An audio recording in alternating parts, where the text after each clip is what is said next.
A fresh political debate is unfolding over the future of South Africa's township economy after the Umkhonto weSizwe Party introduced a private members' bill aimed at reserving ownership of sponsor shops for South African citizens. The proposed legislation arrives at a time when tensions continue to simmer in several parts of the country, where questions around ownership, compliance, and enforcement in the informal retail sector remain deeply contested.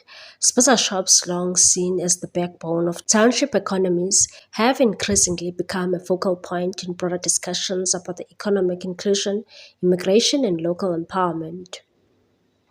Speaking on behalf of the party, the Umkhonto weSizwe Party Member of Parliament Carol Mafakane framed the bill as the strategic intervention rather than as restrictive measure. She emphasized that the intention is to expand participation for historically marginalized South Africans who have often been excluded from meaningful economic ownership. As the Umkhonto weSizwe Party, we recognize the National Development Plan's emphasis on the role of the state in driving inclusive economic growth.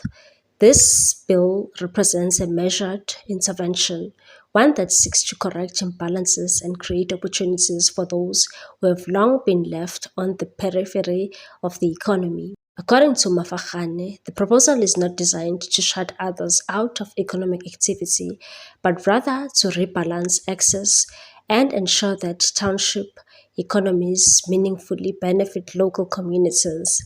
She argued that the true economic transformation requires deliberate policy action, particularly in sectors where informal trade plays a critical role in the livelihoods, and said our aim is to encourage a broader and more equitable ownership pattern.